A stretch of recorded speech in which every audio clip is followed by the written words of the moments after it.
Live. This one has been a long time coming. Ricky Cooper, Yeah. welcome, welcome, welcome. What an honor and a pleasure to have you.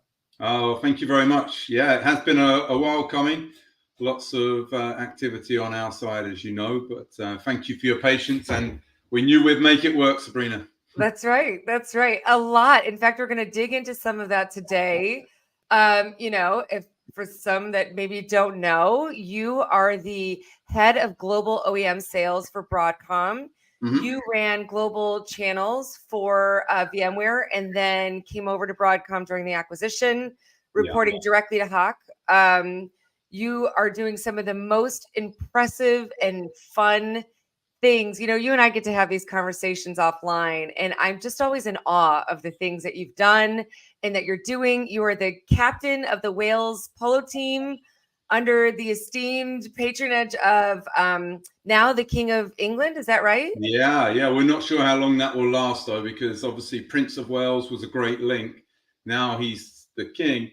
You'll see there's a lot less working royals than there was at that time. So, maybe William as Prince of Wales will pick us up. But I know they're sorting out now where the patronages go, because it's amazing. You see how many, different organizations that they deal with. It's just amazing to see. There was a few years ago when I think it was Charles's 70th birthday. Yeah. And he had all of the organizations for which he was head, which he was patron. And there were hundreds of them at Buckingham Palace got together for his birthday celebration. So some a lot more worthy than us, but we like to play for various different charities wherever we turn up, usually a decent crowd, and making money for various charities across the way. That's amazing. That's amazing. A little like the Harlem Globetrotters of polo, I'd say.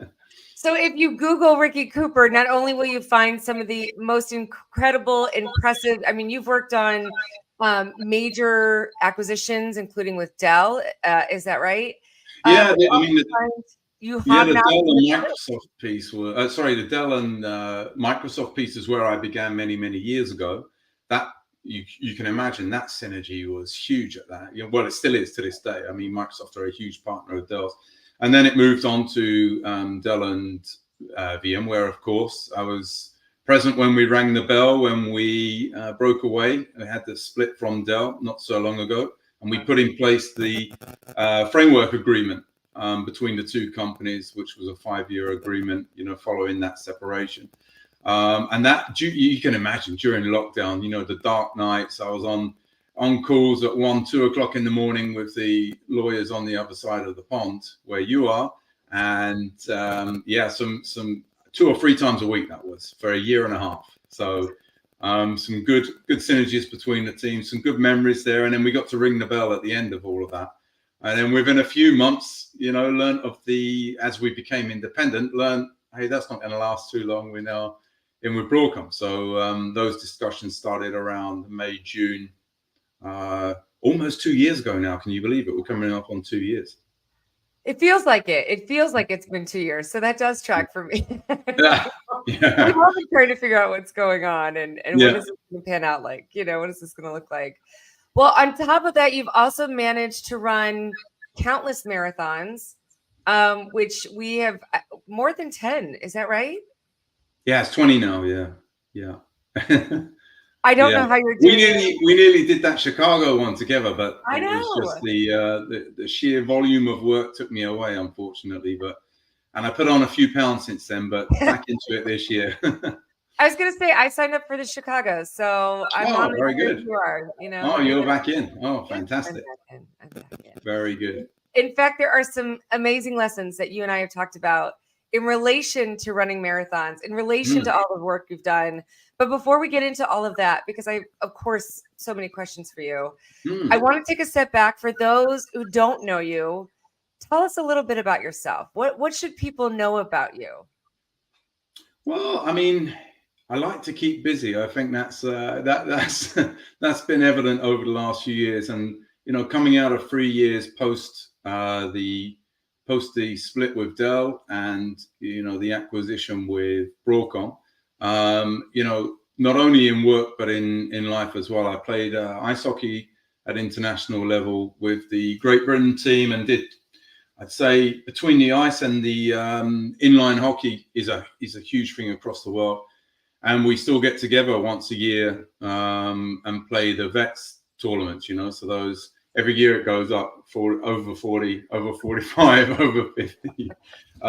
So it's great to see the guys from across, Czech Republic, America, Canada, etc., and the faces that you've known since you're sort of in your 20s, the Germans, and we all get together. And a huge tournament still takes place today. So I've probably done about 20 world or European championships there. We've got a win or two against USA, which is a miracle for us coming from Great Britain, which is good. But in our later years, not in the early years, they used to beat us quite easily. So I've always done that, and then got into the polo side of things as well. And I've been playing now for maybe, God, it must be 30 years, something like that now. And still playing to this day, although that tailed off over the last 2 or 3 years with all of the volume of work that we had. So when work takes over, that's good. And then the marathons obviously help to keep you fit, and as the years advance, keep you fit and keep you sharp, So looking forward to getting it back into some of that running as well. Got a family here. My son is playing in the Junior Premier League at the moment, so plays the likes of Arsenal and Tottenham and all the big teams here, now going out to Europe as well. He's 11 years old, doing exceptionally well.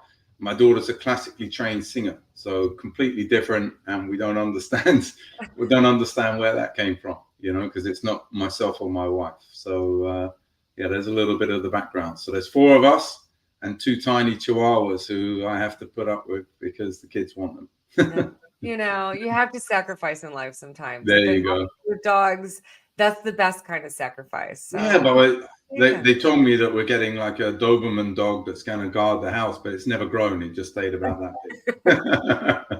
I think they fooled me on that one. No, but anytime someone hears the barking, they're not breaking in. So maybe you did end up getting a bit of a guard. Yeah, there you go. There you go.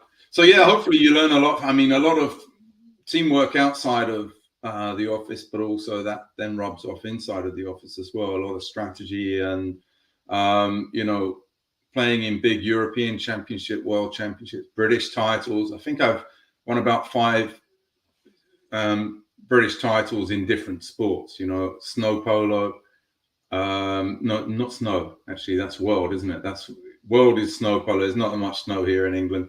Beach polo. Then obviously ice hockey and the inline hockey. Yeah, you add them all up. There's quite a few different titles in there, different sports, different disciplines. And we've talked about this a little bit, and it's stuck with me. When we talked about, you really don't get good at running marathons until you've done at least your 10th marathon, or maybe that's what your experience was. That's my experience. Yeah, that's you get a lot of them wrong. I think when I started early, you think, oh, I'll be fine. I didn't really train very much at all. And you realize almost immediately after the race that you can't walk up steps and stuff. You've done decent time because you're young enough to do that, but then for the next few days, it pays. And you wonder what you could have done if you'd have trained, a lot more. And then all of the things like fueling and, making sure you're taking on the right water and the right food at the right time. And everybody's different, I guess, but I get the most success and run constant times. If you start running at 8-minute miles, you'll finish at 8-minute miles. That was a big learning, not going off too fast. Around 1, I started doing 6-7-minute miles at the start because it was downhill. By the end, my last mile was 40-minute miles because I'd used everything at the start, So that's when you hit the wall. But you don't hit the wall so much if you pace correctly, if you're eating correctly throughout. You have to fuel the whole way through. And I didn't do that in the first few. And, even drinking in the first few, I didn't understand quite what you needed. So, my advice to anybody would be really look at what you need to be eating on a mile by mile basis. And it's tough to do because you don't feel hungry at that time, but you got to force yourself, or that energy just disappears. And like I say, everyone's different, but yeah, after about 10, you get it right. It's the only reason I'm still going. I think there's so many parallels to your athletic world to our business world. in how you manage a family, but also how you manage a team, how you manage expectations. I'm sure you're dealing with it right now as you report to Hawk, and all you're doing with Broadcom. And there's no doubt. I mean, just in our industry alone, you're known for execution. You are known for innovation. If you want to get things done, you talk to Ricky Cooper. In fact, I had an email exchange about you to Chuck Robbins at Cisco. I mean, you are just very well known in our industry at very high levels for execution and innovation. Do you see parallels in your athletic world? I mean, even as you're talking about preparing for a marathon or staying in the game, or not giving up to your 10th marathon, I start to notice a lot of these life lessons that even us in our individual roles, whether you're an IC watching, a leader watching, a leader of many teams, a leader of one team. Tell me about that. A lot of it, I think, is communication and quick action and execution. You got where I am now. We've got to change things up a little bit. We've not always in agreement with everybody, but some people you are in agreement with. You realize you're not going to please everybody. You got to deliver messages, and I think if you do that in the most courteous way that you can, and take the time to explain and communicate throughout, then it makes it that little bit easier, and make yourself available, to have those discussions as well. And it's tough, right? Because a lot of people, as you go down the organization, a lot of people aren't prepared to give those messages and haven't really thought about how to deliver them, etc.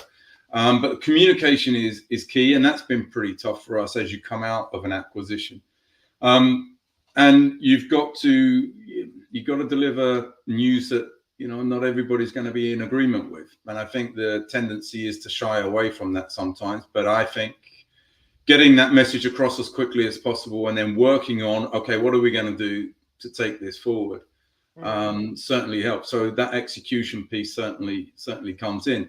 With regards to the innovation, I think, what we were doing at VMware in the last year or so, looking at our programs, looking at automating that commercial space as an example, where we had a whole bunch of salespeople, and now you've got the disties and you've got the partners with increased capabilities, increased automation capabilities that can really help you. You don't necessarily need a whole sales force there. Your distie becomes your sales force, and their reach and their span is far more than yours can ever be. I mean, if you take, what have we got? Maybe 2,500 sellers.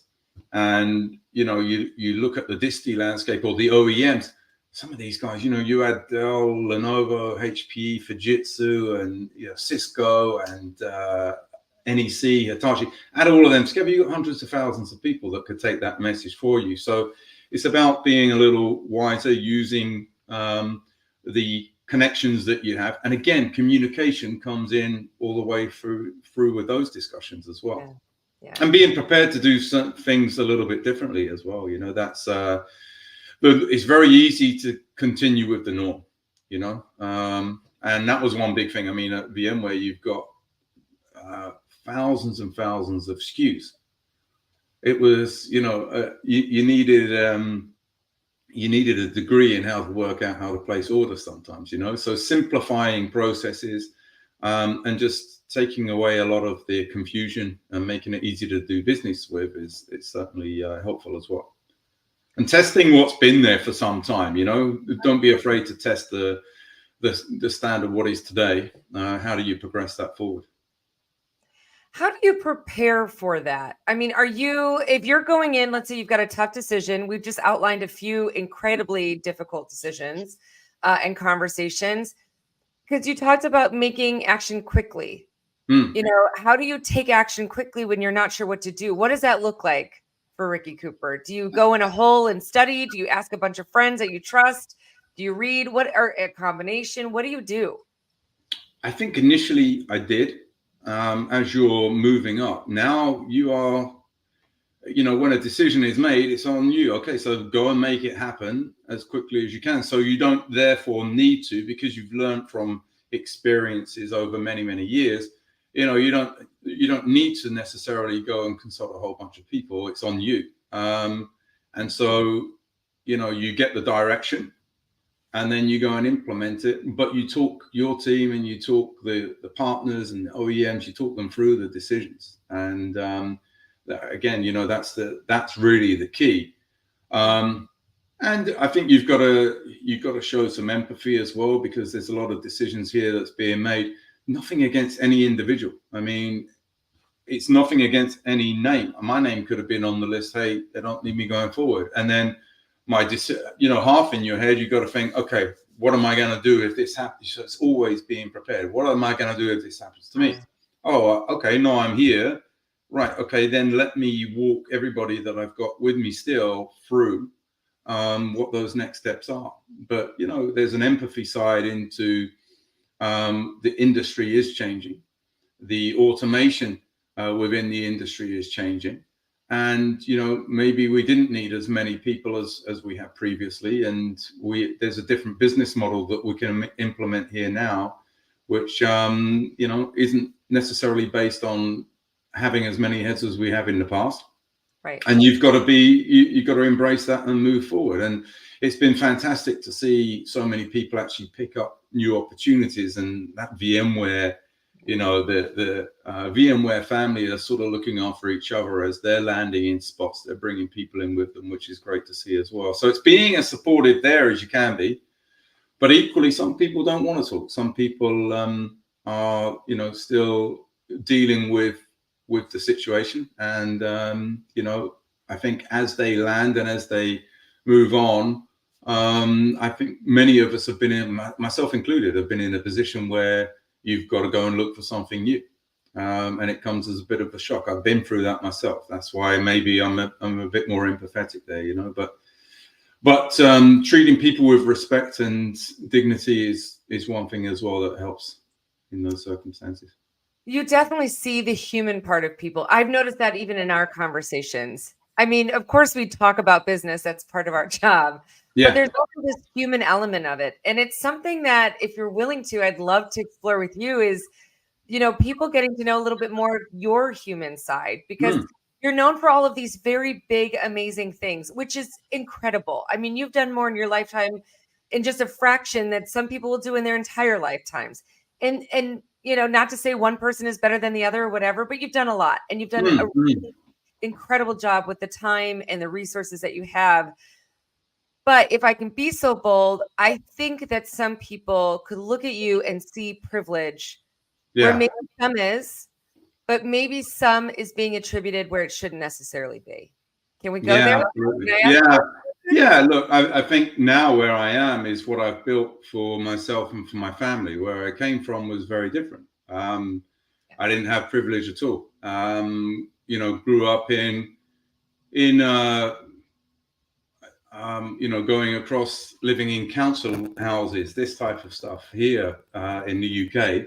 So it wasn't a privileged background at all. And I think now the persona that I have and that I've created since, I was in a place, I think I've said to you before, coming out of school, my family had left their home. So I was in a position where I'm starting to pay the bills at 16, 17 years old. And you either sink or you swim. And, the easy thing to do is to ignore your responsibilities, have a few drinks, go out, etc., etc. I was catching trains into London, which was probably about an hour and 20-minute journey every day. And then the same coming back out. As a 16-year-old, it's fine to do it now. We all have to travel, but I felt nothing about trying to change my situation. And I, being the right thing to do. So whilst all of my friends were out, enjoying things, and if they made a mistake, let's say they moved out of home, they made a mistake, they could always go back to family. If I made a mistake, I'm done. Yeah. So that's what kept driving me, I think, more than anything else. So traveling into London, I got myself, maybe because of my ability to communicate, I got myself some good jobs working in financial advisors at the time, and I was writing, I got taught very early to write reports about, where investment should go. Should it be stocks and bonds? Here's a profile of somebody. I'd write up the whole profile and then talk about where they should invest their money, pensions, life assurance, blah, blah, blah. and I had no experience to do it. I was given a chance, just given a chance. And then my boss at the time, he would redline everything. The first time it came back, I'm like, oh my God. And you realize you're overusing words. Communication's what I was talking about. Yeah. Now I still got I still luckily got the learning that I can look at something and I can cut it down very, very quickly. And in my later life, I was doing that for Steve Ballmer at Microsoft when he came to New York. I was building all of the presentations, etc. Obviously, been in front of Pat and Michael quite often now with Hock all the time. These skills come in, and with Raghu as well. These skills come in handy. So I think that helped me from a very early age to learn how to write, learn how to communicate, being in that space at that time. And then I noticed an opportunity. Being in financial advice was great, but as IT started to grow, I started to see, first of all, hey, this is a good opportunity for sales. And that's when I joined Dell at a relatively young age, selling over at Dell. I tell you a very quick story that when I began, I walked in and they said, have you got any experience with selling? And I said, no, I don't. And they said, okay, go to Yellow Pages. You remember Yellow Pages? I do. Yeah. Yes. Or you guys call it Yell, right? Is it Yell? No, it's Yellow Pages. Yellow Pages. Okay. Go there and they hammer you. They teach you how to sell properly. So I said, okay. And when they say you can come back, Dell had an agreement with these guys. When they say you can come back and you've learned enough, then you hit these certain targets.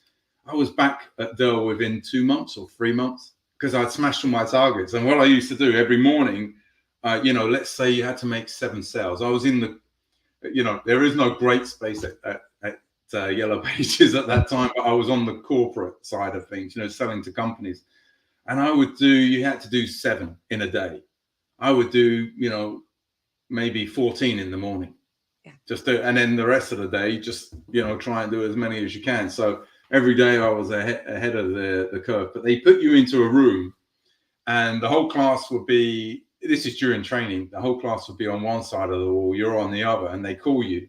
And then you have to put into action everything that they've trained you on with regards to sales. So, it was a good harsh lesson back then, and they don't do anything like that to my knowledge these days. Certainly I haven't seen it in the IT industry soon. So I thank Dell and my manager at the time that put me through that. But they took me back in. That was good. I think that says a lot about you again, that you're like, okay, I'm going to take this opportunity and I'm going to give it 100%. I'm not going to leave anything on the table. Yeah. And that, you recognize that people have given you a chance. Yeah. I openly talk about how I got into the IT industry was because a gentleman, Michael Capes, gave me a chance, and he said, hey, you're a lawyer and you own this other business, but I have an idea and I think you can be incredibly successful. And we doubled the size of the company in 2 years. I mean, it was just like, okay, I don't know anything about tech. I don't know anything about sales. And I definitely don't know anything about leadership. Let's go. Let's give it a chance. And I gave it everything that I had. And I wonder too, if a lot of it is your background, coming up with, very similar. I moved out at 16, there was no home to move back to. It was like, you're on your own, kid. There was no college fund. Mm-hmm. There was no, hey mom, hey dad, can I have $20 for, Nothing. There just wasn't that. So you had to figure out how to be resourceful. You had to figure out how to, frankly, figure it out. There were no other ways. It was success or not. That's it. Is there a way to teach teams that level of grit, that level of resilience? Or is that something that's just innate? Yeah, that's a tough one. I mean, it's all life circumstance, really, isn't it? A lot of what we're talking about here, and taking opportunities when they present themselves. But I guess the closest to it would be maximizing any opportunity that you're given. And as a manager to give an opportunity to individuals that you see that want to, that have got that tenacity to work hard.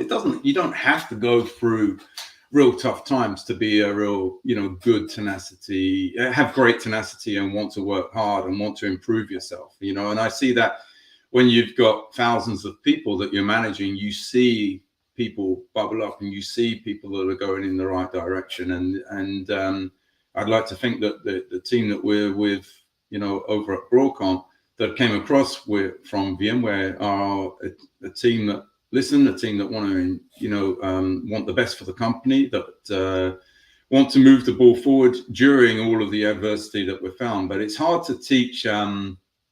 It's hard to teach because I think some of it. I mean, if I look at my daughter and my son, has got this ability to just want.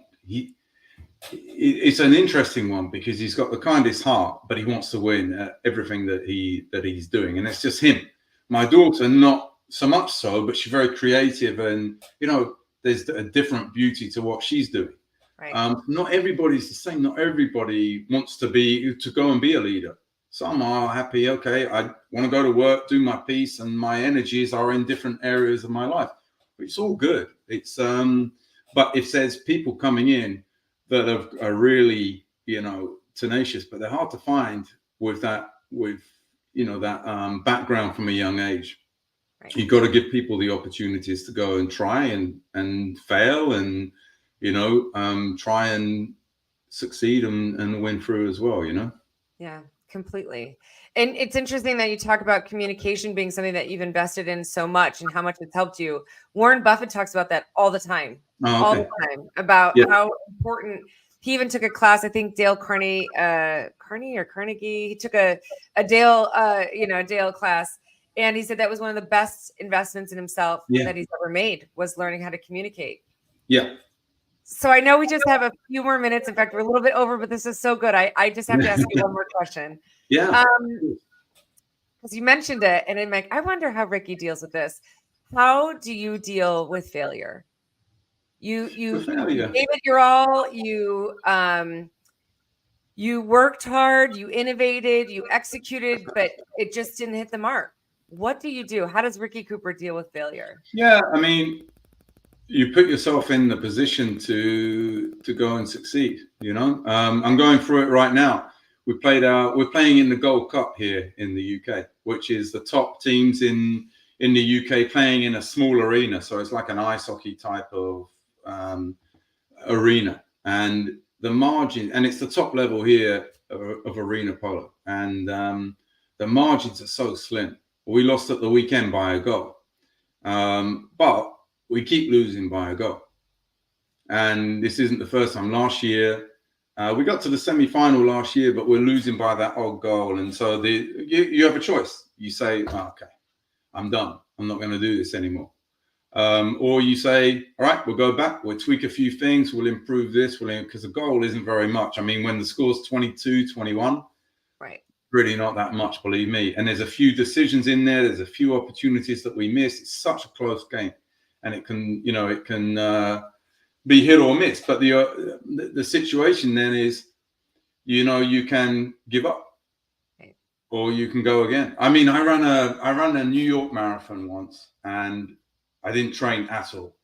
And in those early days, I'm talking early 2000s. And after 16 miles, I hadn't trained enough. And it was one of those where if it was my first marathon, I'd say I'm no good at running marathons, but it wasn't. And I should have known better. And so I went back and ran it another year, and put it right. Because I didn't want my lasting memory to be that one where I wasn't good enough. Right. Because I knew I could if I put the effort in. And I think that's the same all the way through. If we did some things slightly different on Saturday, we wouldn't be in the position we're in. So you either go and put that right next time round, or you just don't play it. And your lasting memory is that of not doing well. But, I'm sitting in a room here between my son and myself, we've got thousands of trophies and memories and great things here. And along the way, I've lost a lot. But, I think the more you try to perfect it and put things right, the better it is. And I think that's the same in work as well. You always think to yourself, could I have done better? Same with people, could I have done better with an individual? Could I have helped more? Could I have given better instruction? You want the lasting memory to be, and you do, luckily in life, you get the opportunity to go and put things right. It doesn't have to be where you give up, where it's the end of the road, That's the way that I'd look at it. And people luckily remember when it's good, They don't remember all the times that it's not so good. And that's a good thing, because they don't remember all the failure. Only you do. Right. That is very true. Yeah. And I think even if they do, because we all have, somebody recently asked me, especially now that, I do a little bit more socially and, a lot more public speaking. They said, well, how do you deal with like naysayers? How do you deal with trolls or people who, and I'm like, you just ignore them. That's exactly what you do, is you just ignore them, because you're not supposed to be for everybody. That's okay. Not everyone's supposed to like you. I don't like everyone. Not everyone's supposed to like me. That's completely fine. Yeah. I always look at it. I told you. Sorry. No. I was going to say, when I told you last week, I put something out there. Coming across to Broadcom, I asked the team, hey, there's going to be something coming, being published about the OEMs and the direction that we're going in. We have some really good things happening. I'd really like to put our case across and to answer correctly. And it was agreed, okay, that's a good strategy. Let's do that. And I went into that knowing that there are still a lot of people, customers, partners, and ex-employees that are still upset with the direction that it's going in, right? But equally, it shouldn't stop you from being able to say, hey, it's not all bad. Here's what's coming. Just give a bit of time. This is what's going to, emerge. And here's why we're doing it. A little bit of an explanation. 95% of the feedback, brilliant. 5%, wasn't so good. But the language that they used, to describe me as an individual, and taking the money and blah blah blah. Listen, I told you where I came from. Some people have worked hard to get where they are. It's not about me. These decisions are being made about business, and I just happen to be involved in that process. But 99% of people would do the same if they were allowed to, offered the opportunity to do the work I'm doing. Right. So we shouldn't allow. Just take it on. Just be brave and put your message across, despite knowing that you're going to get some negative feedback on the other side. That's okay, as long as the majority. If it's all negative, then you're in trouble. But as long as a majority of it, people are understanding and they appreciate. I got a lot of notes where people really appreciated the message that went out there. Yeah. If it's all negative, sure, then you've got a chance for some self-reflection. Yeah. And to go, okay, what did I learn? How can I change this next time? But I think what you embody is just keep going. Keep going. Be brave, put 100% in, and bring people along with you. I mean, again, you're notorious for this. In fact, a lot of the people that I consider friends now are because I met them through you and how much they admire you and how much they appreciate you as a person and as an executive. So, like I said, I know we're way over. Ricky, thank you for this. I could talk to you for another 2 hours. I know. So we'll do another one. I would love to. Yeah. It's a plan. No, thank you very much, Sabrina. It's been a pleasure. See you next time. Thanks. Yeah, thank you.